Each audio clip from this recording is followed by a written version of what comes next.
بہتر مقام حاصل کرنے کی کوشش کرو۔ ہمارا معاملہ کیا؟ دنیا میں آگے سے آگے اور دین میں پیچھے سے پیچھے۔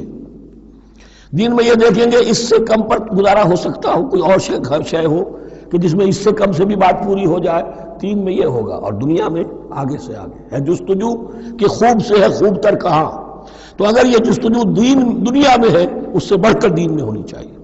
فاستبقوا الخیرات، نیکیوں میں ایک دوسرے پر بازی لے جانے کی کوشش کرو۔ وانفقوا فی سبیل اللہ ولا تلقوا بایدیکم الی التہلکہ واحسنوا، اور احسان کی روش اختیار کرو۔ ان اللہ یحب المحسنین، یقیناً اللہ تعالی محسنین کو ان لوگوں کو کہ جو درجہ احسان پر فائز ہو جائے محبت کرتا ہے، انہیں پسند کرتا ہے۔ یہ حدیث جبرائیل اگر ذہن میں ہو تو 3 درجے ہیں، جیسے میں نے آج بتایا آپ کو، وَنَحْنُ لَهُ مُسْلِمُونَ وَنَحْنُ لَهُ عَابِدُونَ وَنَحْنُ لَهُ مُخْلِصُونَ۔ 3 درجے دوسرے ہیں، اسلام، ایمان، احسان۔ اخبرنی عن الاسلام، اخبرنی عن الایمان، اخبرنی عن الاحسان۔ احسان کیا ہے؟ ان تعبد اللہ کانک تراہ فإن لم تکن تراہ فإنہ یراک۔ یہ سارے کام جو دین کے لیے کیے جا رہے ہوں، عبادت ہے، جہاد ہے، قتال ہے، ایسی کیفیت میں، ایسے اخلاص کے ساتھ، گویا کہ تم اپنی آنکھوں سے اللہ کو دیکھ رہے ہو، اور اگر تم اللہ کو نہیں دیکھ رہے تو کم سے کم یہ کیفیت تو تمہاری ہو جائے کہ تمہیں مستحضر رہے کہ اللہ تمہیں دیکھ رہا ہے۔ یہ احسان ہے۔ وَأَحْسِنُوا، عام طور پر اس کا ترجمہ اس انداز میں نہیں کیا گیا ہے، اس کو اچھی طرح سمجھ لیجئے، ویسے یہ مضمون کھل کر آئے گا سورہ مائدہ میں۔ ان اللہ یحب المحسنین، یقیناً اللہ تعالیٰ محسنین کو پسند کرتا ہے۔ وَأَتِمُّوا الْحَجَّ وَالْعُمْرَةَ لِلَّهِ، اور حج اور عمرہ مکمل کرو اللہ کے لیے۔ جو عمرے کے لیے احرام تو باندھ لیا جائے گا مدینے سے 7 میل باہر نکل کر ہی، حج مکمل تو ہوگا جب طواف بھی ہوگا، وقوف عرفہ بھی ہوگا، سارے اس کے جو بھی مناسک ادا کیے جائیں گے۔ لیکن یہ کہ جو شخص بھی نیت کر لے حج کی یا عمرے کی تو پھر اسے مناسب کو مکمل کرنا چاہیے، کوئی کمی نہ رہے۔ فَإِنْ أُحْصِرْتُمْ، اگر تمہیں گھیر لیا جائے، روک دیا جائے، جیسے کہ سن 6 میں ہو گیا، صلح حدیبیہ کرنی پڑی، مشرکین مکہ اڑ گئے، نہیں داخل ہونے دیں گے۔ اگر تمہارا گھیراؤ ہو جائے فَمَسْتَيْسَرَ مِنَ الْهَدْيِ، تو جو بھی تم قربانی پیش کر سکو پیش کر دو۔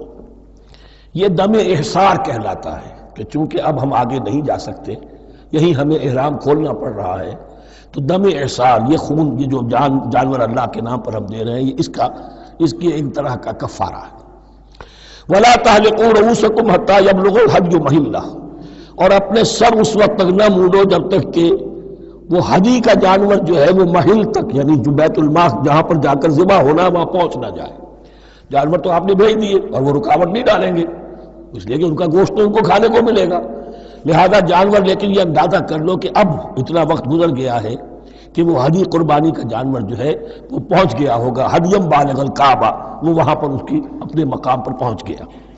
فمن کان منکم مریضا او بہ اذی من راسہ، تو جو کوئی بھی تم میں سے ہو بیمار یا اس کے سر میں کوئی تکلیف ہو، کوئی زخم ہو، اور اس کی وجہ سے یہ ہے کہ وہ حجامت کرانی ضروری ہو جائے، بال کاٹنے ضروری ہو جائے، ففدیۃ من صیام او صدقۃ او نسک، تو پھر فدیہ دینا پڑے گا۔ اگر اس ہدی کے جانور کے کعبے تک پہنچنے سے پہلے تمہیں اپنے بال کاٹنے پڑے، حجامت کرانی پڑی، تو فدیہ ہوگا۔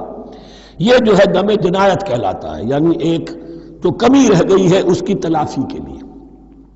وہ سیام بھی ہے، روزے 3 دن کے، او صدقۃ او نسک، یا پھر یہ ہے کہ کوئی قربانی ہے، ایک جانور قربان کیا جائے، دم جنایت اس کو کہتے ہیں، یا صدقہ کیا جائے، 6 افراد کو کھانا کھلایا جائے۔ فَإِذَا أَمِنْتُمْ، پھر جب تمہیں امن حاصل ہو اور تم سیدھے جا سکتے ہو، بیت اللہ پہنچ سکتے ہو، فَمَنْ تَمَتَّعَ بِالْعُمْرَةِ إِلَى الْحَجِّ فَمَا اسْتَيْسَرَ مِنَ الْهَدْيِ، تو جو کوئی بھی فائدہ اٹھائے عمرے سے، حج سے قبل، فَمَا اسْتَيْسَرَ مِنَ الْهَدْيِ، تو وہ ایک اور قربانی پیش کرے جو بھی اسے میسر ہو۔ اب یہ سمجھ لیجئے کہ حضور کی بعثت سے پہلے عرب میں رواج یہ تھا کہ ایک سفر میں حج بھی کرنا، عمرہ بھی کرنا ان کے نزدیک حرام تھا، یہ توہین تھی کعبے کی۔ حج کے لیے 3 مہینے، شوال، ذوالقعدہ، ذوالحج اور رجب کا مہینہ ان کے ہاں طے تھا عمرے کے لیے۔ عمرے کے لیے علیحدہ سفر کرو، اس کے لیے علیحدہ سفر کرو۔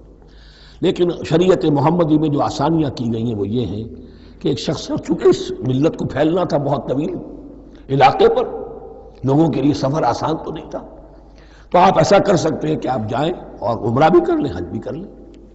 ایک شکل یہ ہے کہ عمرہ کیا، احرام کھول دیا، اور پھر حج کا وقت آیا 8ویں ذی الحج کو تو پھر احرام باندھا، وہ حج کا احرام ہو گیا، اسے کہتے ہیں تمتع۔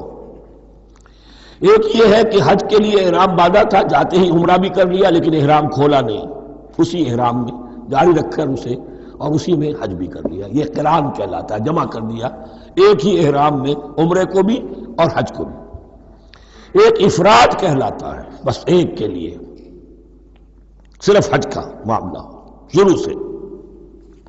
تو یہاں تمتع کی جو ہمیں اجازت دی گئی ہے اس کے لیے جسے دم شکر کہتے ہیں حضرت امام ابو حنیفہ، یہ شکرانہ ہے کہ ہم ایک قربانی دیں، لیکن امام شافعی کے نزدیک یہ بھی دم جنایت ہے، یہ بھی جبر ہے۔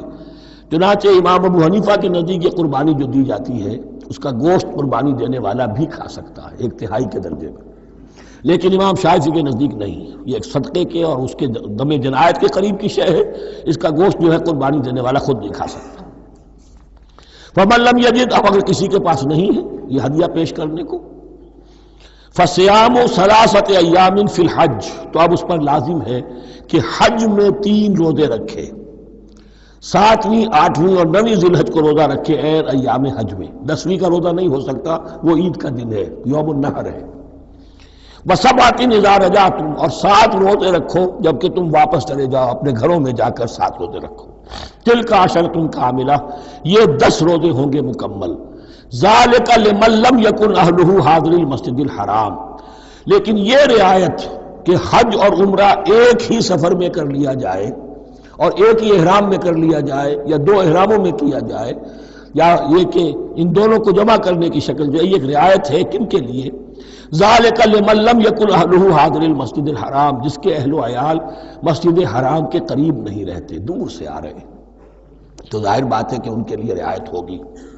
واتقوا اللہ، اللہ کا تقوی اختیار کرو، وعلموا، اور جان لو، ان اللہ شدید العقاب، یقیناً اللہ تعالی سزا دینے میں بھی بہت سخت ہے۔ بارک اللہ لی ولکم فی القرآن العظیم ونفعنی وإیاکم بالآیات والذکر الحکیم۔